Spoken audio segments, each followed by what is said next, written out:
Hop, ça se rallonge, ça se rallonge, ça se rallonge.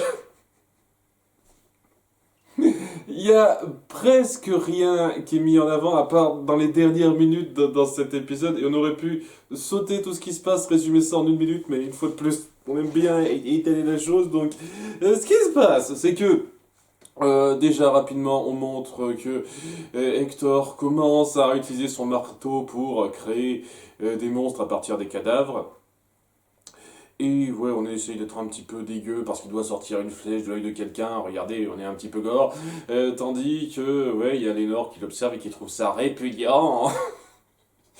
Sérieusement, plus ça va, moi, elle garde son intérêt, celle-là, puisque elle revient à la première impression qu'elle donnait, et ce qui la rendait intéressante dans la saison 3, c'est que elle sortait de cette impression-là. Ça reste une manipulatrice qui sait quand même bien se débrouiller et pas se faire avoir, et réfléchir quand même à comment aborder les choses. Et là maintenant elle se dit, ah, je suis plus sûr de mon rôle, après ce qui va se passer, lorsque Morana reviendra, je pourrai plus avoir de trucs précis à faire, tandis qu'il y a ma sœur Carmilla qui prévoit de s'attaquer au monde entier, ce qui ne se fera pas, j'imagine, une seule seconde, puisque on mettra en place quelque chose à la fin qui coupera court à ça. C'est quoi ton truc de petite précieuse, quoi?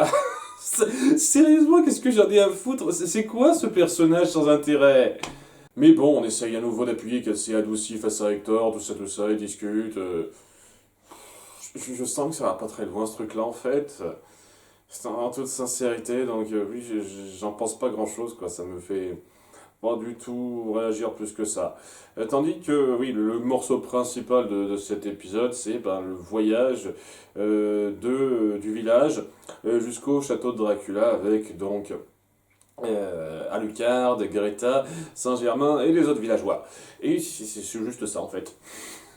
Quelques moments de discussion qui essaye d'appuyer un début de rapprochement entre Greta et Alucard. Le seul truc intéressant à tirer de ça, c'est que peut-être il y aura une attache qui se nouera et qui sera plus saine que celle qu'il a eue avec les deux autres dans la saison précédente. Peut-être.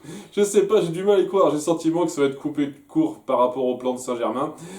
Plan qui, au passage, n'est pas très bien mis en place, puisque même lui s'aperçoit que le fait de faire attaquer cette expédition régulièrement par des monstres et risquer de tous les faire buter, et ben ça met à mal le plan ils ont prévu, donc voilà, ils sont un peu cons juste pour le plaisir de mettre des scènes d'action en fait.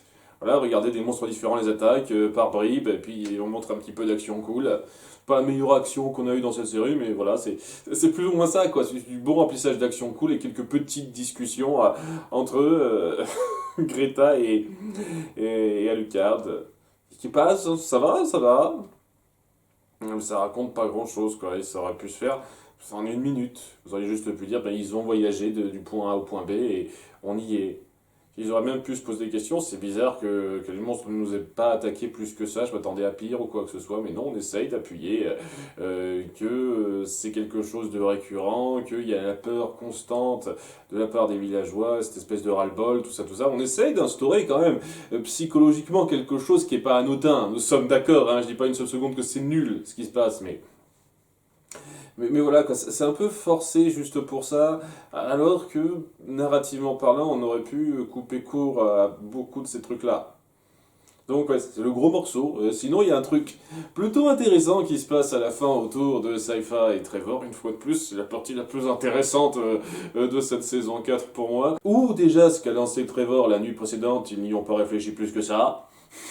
On est le lendemain, il y a Sci-Fi qui se dit, tu sais, t'as raison, on réagit plus qu'on agit, il serait bien de faire quelque chose par rapport à ça. C'est bien, vous n'avez pas pris le temps de vous poser pour essayer de réfléchir à quelque chose là-dessus. Non, il faut qu'on passe au lendemain pour que tu commences à y cogiter, c'est bien.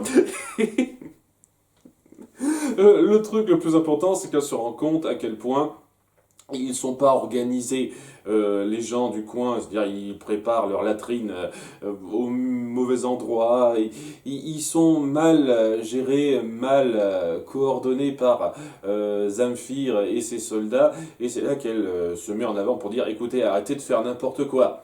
avant de pouvoir assurer mieux votre règne et mieux vous en sortir, faites en sorte que votre peuple s'organise bien. C'est la première chose à faire. Et elle montre bien son autorité et sa badassitude face à Zamfir, Saifa, j'avoue, une fois de plus, elle est très classe, pour lui faire comprendre qu'elle a quand même bien raison et ce serait bien de l'écouter, quoi. Ce qui laisse à présager que sa façon d'agir, c'est déjà d'améliorer l'organisation, la situation de ces gens, sans attendre de juste les sauver des monstres qui arrivent. Ce qui est plutôt cool, tandis qu'il y a Trevor qui a réfléchi un peu dans son coin sur comment s'organise cette espèce de cour souterraine où il y a, semble-t-il, parce qu'on ne sait pas, si ça se trouve il n'existe même pas, le roi et la reine qui attendent quelque chose de leur sujet, et il se dit que ça doit être des catacombes comme à Grécite, donc la première ville de la saison 1 qu'on a vue. Et alors qu'il se pose un petit peu cette réflexion-là, en voyant une trappe au sol, il y a un monstre qui en sort, un monstre ailé. Ce monstre s'attaque rapidement à Zamfir, et plutôt que de la blesser directement, et il lui colle une espèce d'objet bizarre magique à son cou, qui, j'imagine, est réminiscent de ce que les autres soldats avaient sur eux quand ils sont morts il y a quelques épisodes de ça, qui s'incruste un petit peu et qui déverse une espèce de magie en Zamfir sans qu'on sache exactement ce que c'est. Est-ce qu'elle est contrôlée? Est-ce qu'elle a un sceau sur elle? Quelque chose comme ça, on ne sait pas trop. Pour l'instant, c'est le petit mystère qu'on met en place, qui peut être intéressant si c'est bien géré par la suite, mais une fois de plus, est-ce que c'est lié à quelque chose de plus grand dans l'intrigue, ou est-ce que ça va pas plus loin que ça? Je sais pas trop, je vous cache pas, mais on verra. En tout cas, ça me surprendrait pas que ce soit lié à quelque chose de fort, puisque c'est quand même des monstres de Varney et qu'il est en coalition avec Saint-Germain pour ressusciter Dracula. Peut-être que ça a un rapport, hein, c'est pas impossible. Enfin bon, voilà, cette partie-là est intéressante. Et on termine avec un dernier morceau sur Isaac, qui se prépare à attaquer. Je sais jamais comment s'appelle cet endroit-là, la Styrie, c'est ça, la Styrie, où se trouvent donc Carmilla et compagnie, à travers le miroir qu'il a mis en place. Mon objectif, c'est la conquête! J'ai un nouvel objectif. Non, c'est pas ton nouvel objectif, c'est l'objectif que t'avais depuis le début.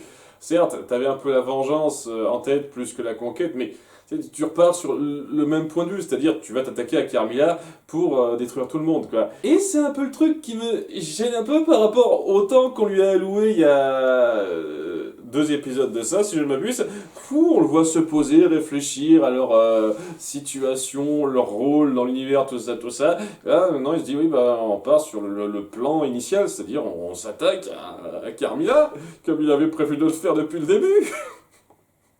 Alors pourquoi t'as perdu du temps à philosopher sur des conneries quand le résultat est le même? Merde. Je pense que Isaac, c'est le pire exemple de remplissage inutile. La moitié du temps à se masturber philosophiquement sur le sens de ce qu'il est en train de faire, et ça sert absolument à rien.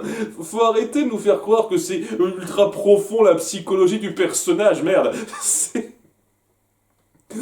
pas un problème précis avec cet épisode-là, mais étant donné que on nous l'a posé pendant je sais pas combien de semaines, ça doit faire 2 mois maintenant facilement, qui s'est posé depuis qu'il a conquis le coin du mage, quoi. Tu te dis, putain, c'est que maintenant qu'il attaque. C'est que maintenant qu'il se dit, tiens, le plan qui était prévu, je m'y mets tout de suite. Enfin, disons qu'il a mis le temps, hein. Et on essaie de justifier ça avec donc des moments où il se pose pour discuter philosophie de comptoir avec la seule créature parlante de sa troupe, quoi. C'était bien. C'est complètement inutile, mais c'était bien. Donc voilà, ça promet le grand combat entre Carmilla et Isaac, qu'on nous promet depuis pas mal d'épisodes, donc j'espère que ça va être satisfaisant, ça. Et sinon, ça allait. Je veux dire, j'ai vraiment cette sensation qu'on perd un peu notre temps sur des éléments superflus, mais ce n'est pas des éléments superflus horripilants. Toute la partie voyage du village au château de Dracula, ça va. Ça va, hein, sincèrement, j'ai pas de problème dans la mise en scène, dans l'action, même dans les interactions de personnages, ça passe bien. C'est juste que c'est cumulatif avec les nombreux moments où tu as l'impression de rallonger quelque chose un peu inutilement.